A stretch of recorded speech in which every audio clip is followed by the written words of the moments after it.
सुजानपुर गांव में रहने वाली गरिमा की शादी को 4 साल हो गए थे। इन 4 सालों में बहुत कुछ बदला। अगर कुछ नहीं बदला तो वो था गरिमा का नसीब। पैदा होने के साथ ही वो अपने माता पिता के लिए एक बोझ के सिवाय कुछ नहीं थी। स्कूल जाने की इच्छा उसके मन में ही दब कर रह गई। घर के कामकाज और खेतीबाड़ी सीख गई तो पिता ने उसकी शादी का फरमान सुना दिया। शादी के बाद घर गृहस्थी के कामकाज में वो उलझ कर रह गई। शादी को 4 साल हो गए, लेकिन वो अभी तक माँ बनने के सुख से वंचित थी। फिर एक रोज उसकी किस्मत ने उसे धोखा दिया और एक हादसे में उसके पति की मौत हो गई। अब उसके पास एक ही सहारा था और वो थी माँ दुर्गा। गरिमा माँ दुर्गा की बहुत बड़ी भक्त थी। वो नित्य प्रतिदिन माँ दुर्गा की पूजा करती थी। गरिमा बेहद गरीब थी। वो अपने खेत के साथ बनी झोपड़ी में ही रहा करती थी और अपने खेत में सब्जियां उगाकर उन्हें बाजार में बेचकर अपना पेट पालती थी। सब्जी ले लो, सब्जी, हरी हरी ताजा ताजा सब्जी। बहन जी, मुझे 1 किलो पालक और घिया बांध दो। उसकी जो भी थोड़ी सी कमाई होती उससे गरिमा शाम को आकर दुर्गा माँ की तस्वीर के आगे प्रसाद चढ़ाती। फिर थोड़ा प्रसाद अपने आंगन में लगे बरगद के पेड़ के पास भी रख देती। बरगद भैया, ये लो, तुम भी प्रसाद खाओ, और प्यास लगी हो तो पानी भी देती हूँ अभी। गरिमा जब भी अपने घर आती तो अपनी सूनी झोपड़ी को देखकर उसका मन बहुत उदास होता, इसलिए वो अपने आंगन में लगे बरगद के पेड़ से बात करती रहती। दरअसल गरिमा की झोपड़ी गांव के बाकी घरों से थोड़ी दूरी पर थी, इसलिए उसकी दुनिया दुर्गा माँ, बरगद के पेड़ और अपने खेत तक ही सीमित थी। एक रोज जब वो अपने खेत में लगे पौधों को पानी दे रही थी, तभी उसकी नजर एक छोटे से गोभी के पत्ते पर गई। अरे, ये पत्ता गोभी का नन्हा पौधा मेरे खेत में कहाँ से आया? मैंने तो इसके बीज खेत में डाले ही नहीं। खैर कोई नहीं, अब ये मेरे खेत में आ ही गया है तो मैं इसे निकालूंगी नहीं। गरिमा जब भी उस पत्ता गोभी के पौधे को देखती तो सालों से उसके अंदर दबी माँ की ममता बाहर आ जाती। उसे उस नन्हे से पौधे पर बड़ा ही प्यार आता। वो छोटा सा पौधा मानो उसे अपने बच्चे जैसा लगता। वो उस पौधे को फुलकारी नाम से पुकारती है। अब वो बरगद के साथ साथ फुलकारी को भी प्रसाद देती। साथ ही अपने लिए जो भी खाने को बनाती उसमें से थोड़ा सा पहले फुलकारी को भी देती। फुलकारी मेरी बच्ची, आज तुम इतनी बुझी बुझी क्यों लग रही हो? देखो तो प्यास के मारे कैसे चेहरा मुरझा गया है मेरी बच्ची का। रुक, मैं अभी तुझे पानी पिलाती हूँ। और ये ले, आज खीर बनाई है, दुर्गा माँ को चढ़ाने के बाद तेरे लिए भी लाई हूँ। अगले दिन गरिमा देखती है वो खीर वहाँ से गायब है और उसकी थोड़ी सी जूठन उस पौधे पर लगी होती है। ये देख वो बहुत खुश होती है। ऐसे ही कुछ दिन बाद, ओहो, कितनी चटाके की धूप है आज तो। मेरी बच्ची को तेज धूप लगती होगी ना। इतना कहकर गरिमा अपनी साड़ी का पल्लू फाड़ती है और उस पौधे पर उड़ा देती है। गरिमा अब अपने मन की हर बात फुलकारी से करती। वो घंटों उसके पास बैठी रहती और ढेरों बात करती।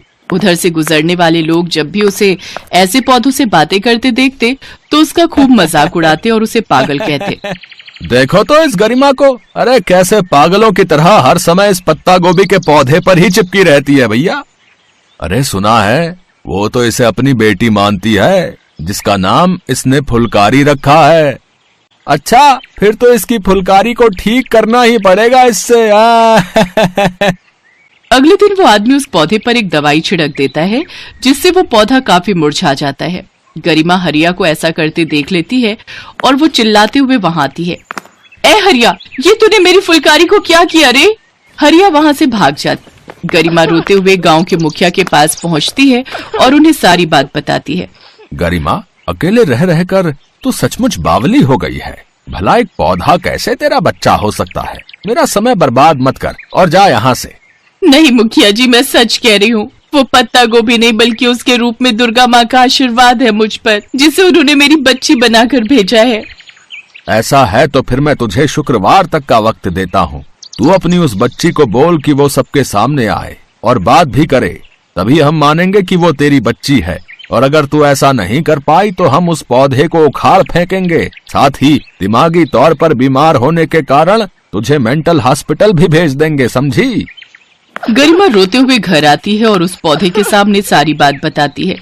फुलकारी, अब तुझे अपनी माँ की बेटी बनकर आना ही होगा और सबके सामने अपनी माँ से बात करनी ही होगी। अब गरिमा उस दिन से लगातार माँ दुर्गा की तस्वीर के सामने भूखी प्यासी हाथ जोड़े बैठी रहती है। फिर शुक्रवार का दिन भी आ जाता है और मुखिया हरिया समेत गांव के सभी लोग वहां इकट्ठे हो जाते हैं। गरिमा, बोल अपनी बच्ची को कि हम सबके सामने आए और बात करे भाई। फुलकारी, मेरी बच्ची, अपनी माँ की बात मान और आ जा इन सबके सामने और सच साबित कर दे अपनी माँ को। तभी उस पौधे में से एक तेज रोशनी प्रकट होती है और पत्ता गोभी बच्ची सबके सामने आती है। माँ, तुम परेशान मत हो, दुर्गा माँ ने ही मुझे तुम्हारे लिए भेजा है। अब तुम्हारी ये बेटी हमेशा हमेशा के लिए तुम्हारे साथ रहेगी। पत्ता गोभी शक्ल की उस बच्ची को देख गांव के सभी लोग हैरान रह जाते हैं और गरिमा उसको सीने से लगा लेती है। तभी एक आकाशवाणी होती है। गरिमा, तुम मेरी परम भक्त हो। तुम्हारी ममता में बहुत ताकत है गरिमा, जो तुमने एक पौधे में भी जान डाल दी। फुलकारी मेरा ही आशीर्वाद है जिसे मैंने गरिमा को दिया है, और अगर किसी ने भी मेरी भक्त और मेरे आशीर्वाद को नुकसान पहुंचाने की कोशिश की तो उसे मेरे क्रोध का सामना करना पड़ेगा। नहीं नहीं माँ, हमें माफ कर दो, हमें माफ कर दो माँ। अब हम ऐसा कभी नहीं करेंगे। अब हम गरिमा को अपनी बहन और फुलकारी को अपनी बेटी की तरह रखेंगे। हाँ। उस दिन के बाद सभी गांव वाले गरिमा और फुलकारी को खूब प्यार और इज्जत करते। अब फुलकारी खुशी खुशी अपनी माँ गरिमा के साथ रहने लगी।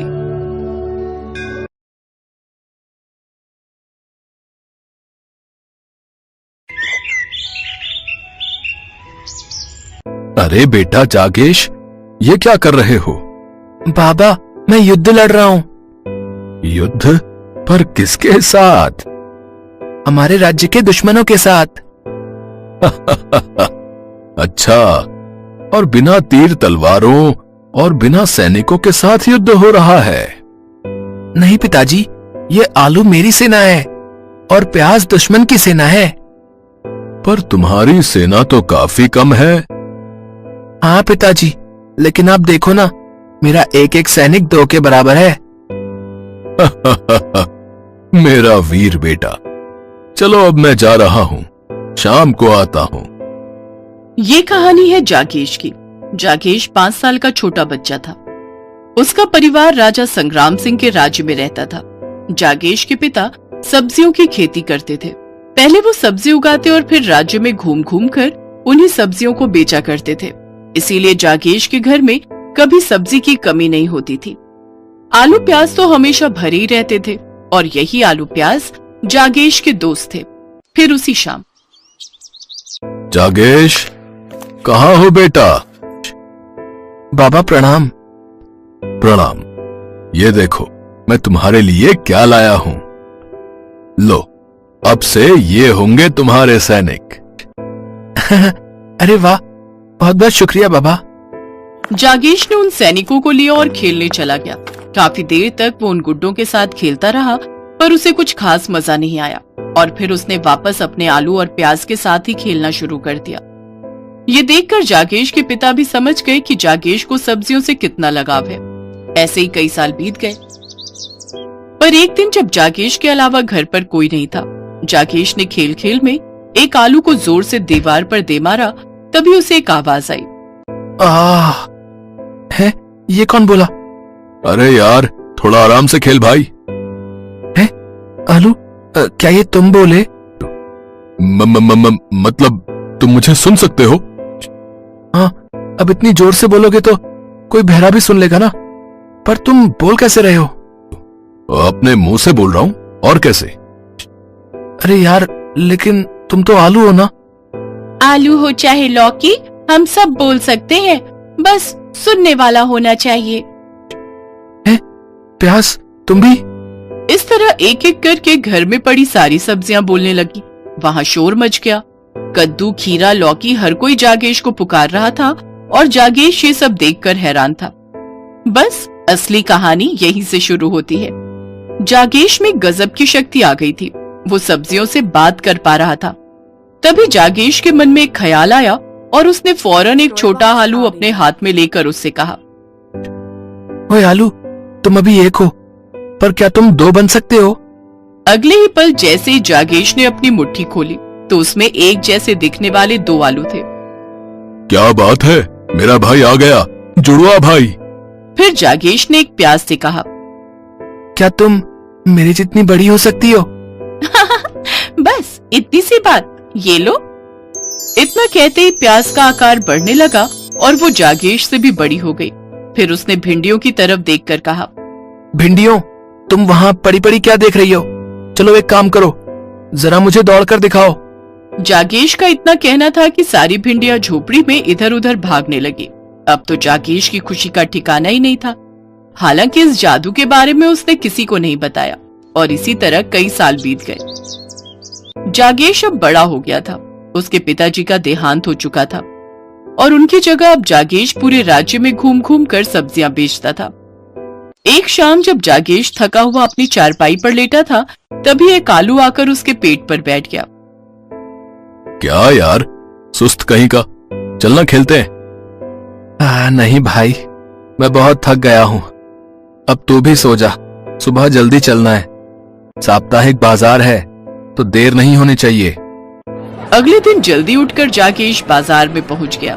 उस दिन लोग भर भर कर सब्जियां ले रहे थे।